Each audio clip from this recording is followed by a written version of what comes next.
সংবাদ সবাইকে স্বাগত জানাচ্ছি। আমি ফিরোজ তোহা। শুরুতেই সংবাদ শিরোনাম।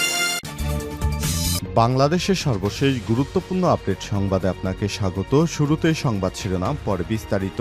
শুরুতেই জানাবো বিএনপি জামাত ঐক্যের আহ্বান হাসনাত আব্দুল্লাহর। বিএনপি জামাত ঐক্যের আহ্বান জানিয়েছেন বৈষম্য বিরোধী ছাত্র আন্দোলনের অন্যতম সমন্বয়ক এবং বৈষম্য বিরোধী ছাত্র আন্দোলনের কেন্দ্রীয় আহ্বায়ক কমিটির আহ্বায়ক হাসনাত আব্দুল্লাহ। তিনি মধ্যরাতে ফেসবুক এক পোস্টে এই আহ্বান জানান। এরপর জানাবো গণঅভ্যুত্থানে নিহতদের জাতীয় বীর হিসেবে স্বীকৃতি দিন, বললেন বাংলাদেশ জামাত ইসলামের আমির ডক্টর শফিকুর রহমান। 2024 সালে গণঅভ্যুত্থানে নিহতদের জাতীয় বীর হিসেবে স্বীকৃতি দেওয়ার আহ্বান জানিয়েছেন বাংলাদেশ জামাত ইসলামের আমির ডক্টর শফিকুর রহমান। এবারে জানাবো সুবিধাবাদী নেতাদের মন থেকে ডিলিট করুন রাব্বানি। কর্মীরা যেখানে বিপদে, একান্ত প্রয়োজনে যে নেতা নিরাপদে দেশ থেকে পালিয়ে যায়, খোঁজখবর নিচ্ছে না, ফোন ধরছে না, সামর্থ্য থাকার পরও সহায়তা করছে না, এমন তথাকথিত সুবিধাবাদী নেতাকে মন থেকে ডিলিট করার আহ্বান জানিয়েছেন নিষিদ্ধ সংগঠন বাংলাদেশ ছাত্রলীগের সাবেক সাধারণ সম্পাদক গোলাম রাব্বানি। এবারে জানাবো মামুন জিয়াউল হক সহ 8 কর্মকর্তাকে আজ ট্রাইব্যুনাল তোলা হচ্ছে। বৈষম্য বিরোধী ছাত্র জনতার আন্দোলন নির্মূলে গণহত্যা এবং মানবতা বিরোধী অপরাধের অভিযোগে সাবেক পুলিশ প্রধান সহ 8 কর্মকর্তাকে আজ আন্তর্জাতিক অপরাধ ট্রাইব্যুনালে হাজির করা হবে। এসব তথ্য নিশ্চিত করেছেন ট্রাইব্যুনালের প্রসিকিউটর মোহাম্মদ আল নুমান।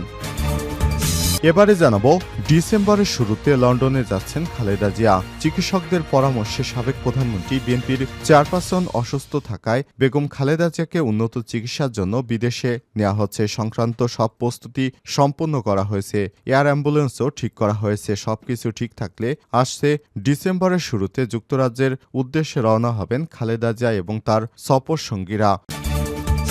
এবং সর্বশেষ জানাবো জরুরি অবস্থা জারি করে যুক্তরাষ্ট্র থেকে অভিবাসীদের তাড়াবেন যুক্তরাষ্ট্রের নবনির্বাচিত president Donald Trump. Donald Trump নির্বাচনে ক্ষমতায় আসার আগে তিনি প্রতিশ্রুতি দিয়েছিলেন যে তিনি ক্ষমতায় আসলে যুক্তরাষ্ট্র থেকে অভিবাসন প্রত্যাশীদের তাড়াবেন। এরই ধারাবাহিকতায় ডোনাল্ড ট্রাম্প ক্ষমতায় আসার পরই প্রথমে সেনাবাহিনী মোতায়েন করে তার দেশ অর্থাৎ আমেরিকা থেকে বিশ্বের বিভিন্ন দেশ থেকে যে অভিবাসীরা যুক্তরাষ্ট্রে অবস্থান করছিল তাদেরকে দেশ থেকে তাড়ানোর সিদ্ধান্ত নিয়েছে। প্রিয় দর্শক, এতক্ষণ শুনছিলেন সংবাদ শিরোনাম, এবারে বিস্তারিত। তবে তার আগে বন্ধুরা অনুরোধ থাকবে সংবাদটিতে একটি লাইক দিন। এই চ্যানেলে আপনি নতুন হয়ে থাকলে আমাদের সংবাদটি দেখতে দেখতে চ্যানেলটি সাবস্ক্রাইব করে রাখুন। কমেন্ট করে বন্ধুরা আপনার মূল্যবান মতামত জানিয়ে দিন আপনি বিশ্বের কোন দেশ থেকে বা বাংলাদেশের কোন স্থান থেকে আমাদের এই সংবাদটি দেখছেন এবং শুনছেন। এবারে বিস্তারিত। বিএনপি জামাত ঐক্যের আহ্বান হাসনাত আব্দুল্লাহর।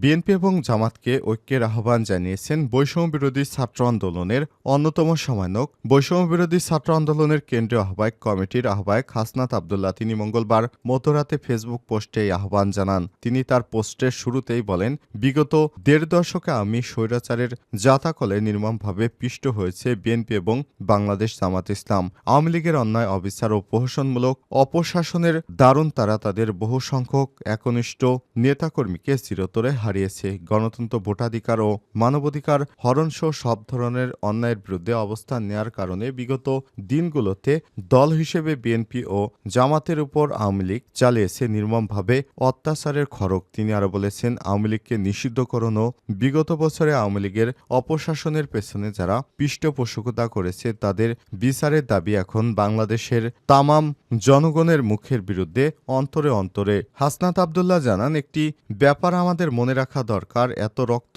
বিসর্জনের পরে আমরা কেউ আর 71 এবং 90-এর ব্যর্থতা পুনরাবৃত্তি চাই না। আমরা যেমন চাই না আমাদের দেশে নতুন করে কেউ ফ্যাসিস্ট হিসেবে মাথাচাড়া দিয়ে উঠুক, তেমন চাই না যে আমাদের স্বাধীনতা সার্বভৌমত্ব বাংলাদেশে পুনরায় কোনো বহিঃশক্তির আধিপত্য কায়েম হোক। হাসনাত আব্দুল্লাহ আরো বলেন, বিএনপি জামাত সহ ফ্যাসিবাদ বিরোধী কোনো দলের সাথেই শিক্ষার্থীদের ভেদাভেদ নেই। এছাড়াও গণঅভ্যুত্থানের পরে একটি ব্যাপার দিবালোকের মতো স্পষ্ট হয়েছে যে বিভাজনে রাজনীতিতে কোনো বাংলাদেশের সাধারণ জনগণের জন্য কল্যাণ বয়ে আনবে না। তিনি আরো বলেন, ফ্যাসিবাদী ব্যবস্থা বিলোপ এবং আওয়ামী বিচার নিশ্চিতকরণে এই মুহূর্তে ফ্যাসিবাদ বিরোধী সব রাজনৈতিক দলকে ঐক্যবদ্ধভাবে থাকতে হবে।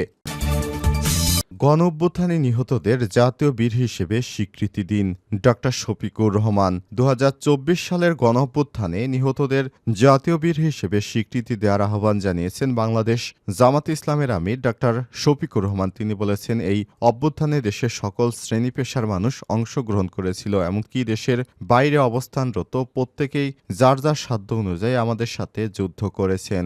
আমরা তাদের সবাইকে মোবারকবাদ ও কৃতজ্ঞতা জানাই। তিনি নিহতদের রুহের মাগফিরাত এবং শাহাদাতের সর্বোচ্চ মর্যাদা কামনা করেন। তিনি 19 নভেম্বর মঙ্গলবার পূর্ব লন্ডনের একটি রেস্টুরেন্টে যুক্তরাজ্য বাংলা মিডিয়া সাংবাদিকদের সাথে মিট দ্য প্রেস অনুষ্ঠানে সব মন্তব্য করেছেন। প্রবাসী রেমিটেন্সের মাধ্যমে জন্মভূমি বাংলাদেশকে বিপুল সহায়তা করে যাচ্ছে উল্লেখ করে জামাতের আমির বলেন, মনিটরিং রেমিটেন্সের পাশাপাশি বাংলাদেশকে ইন্টেলিজেন্স রেমিটেন্স পাঠানোর জন্য আমি প্রবাসীদের কাছে আবেদন রাখছি। ইন্টেলিজেন্স রেমিটেন্স বাংলাদেশের বুদ্ধিবৃত্তিকে বিকাশে বিরাটভাবে সহায়তা হবে। এভাবে স্বপ্নের বাংলাদেশ গড়তে প্রবাসীরা অপরিসীম অবদান রাখতে সক্ষম হবে। সুবিধাবাদী নেতাদের মন থেকে ডিলিট করুন রাব্বানি। কর্মীরা যেখানে বিপদে একান্ত প্রয়োজনে যে নেতা বিপদেও খোঁজখবর নিচ্ছেন না, ফোন ধরছেন না, সামর্থ্য থাকার পরও সহায়তা করছেন না, এমন তথাকথিত সুবিধাবাদী নেতাদের মন থেকে ডিলিট করা আহ্বান জানিয়েছে নিষিদ্ধ সংগঠন বাংলাদেশ ছাত্রলীগের সাবেক সাধারণ সম্পাদক গোলাম রাব্বানি। মঙ্গলবার 19 নভেম্বর রাতে 11টার দিকে নিজের ভেরিফাইড ফেসবুক পোস্টে এই সুবিধাবাদী নেতাদের প্রতি এমন ক্ষোভ প্রকাশ করে পোস্ট করেছেন তিনি। ফেসবুক পোস্টে তিনি লিখেছেন, কর্মীরা বিপদে একান্ত প্রয়োজনে যে নেতা বিপদের থেকেও খোঁজখবর নিচ্ছেন না, ফোন ধরছেন না, সামর্থ্য থাকার পরও সহায়তা করছেন না, সে নেতা না, কেবল চেয়ারধারী বা পদধারী ছিলেন। পোস্টে তিনি আরও লিখেছেন, পদ ও চেয়ার সর্বস্ব তথাকথিত সুবিধাবাদী নেতাকে মন থেকে ডিলিট করুন। কঠিন সময় সাধ্যমতো পাশে থাকার আন্তরিক ও নেতৃত্ব দেয় কে অন্তরে ধারণ করুন সেই আগামীর নেতা।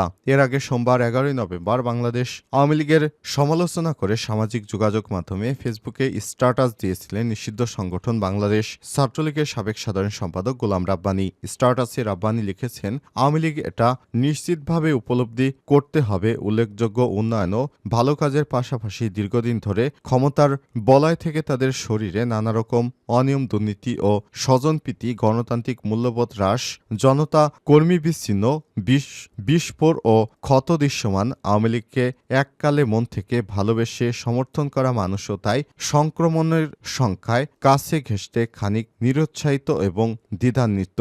তাই মানুষকে যখন দেখবে আওয়ামী লীগ আত্মলব্ধি করে নিজেরা উদ্যোগী হয়ে সশরীরে সেই বিস্ফোরার ক্ষতগুলো একে একে নিশ্চিহ্ন করে প্রতিনিয়ত ড্রেসিং করছে, কার্যত মেডিসিন প্রয়োগ করছে, নিয়মিত যত্ন নিচ্ছে এবং ধীরে ধীরে ক্ষত সেরে উঠছে, তখন তারাই ফের সাহস করে উৎসাহ, ভালোবাসা এবং আন্তরিকতা নিয়ে আবার কাছে আসবে, পাশে থাকবে এবং প্রতিনিয়ত পাল্লা ভারী হবে। এভাবেই আওয়ামী লীগ এগিয়ে যাবে বলে মনে করছেন তিনি।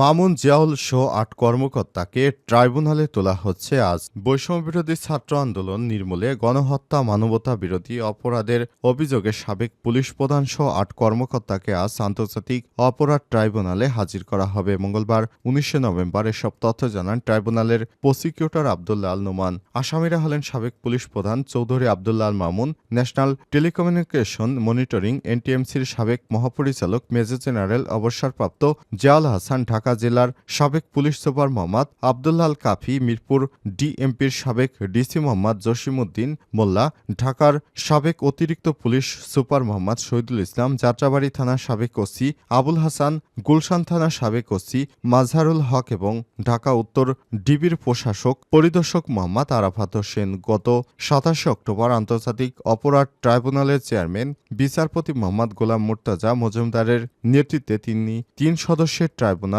প্রসিকিউশনের আবেদন মঞ্জুর করে এই 8 কর্মকর্তাকে হাজির করতে নির্দেশ দেন। এর আগে গত সোমবার জুলাই আগস্টে গণহত্যার মামলায় সাবেক মন্ত্রী, উপদেষ্টা সচিব ও সাবেক একজন বিচারপতি সহ 13 জনকে আন্তর্জাতিক অপরাধ ট্রাইব্যুনালে হাজির করা হয়। পরে তাদের গ্রেপ্তার দেখিয়ে কারাগারে পাঠানো হয়েছে।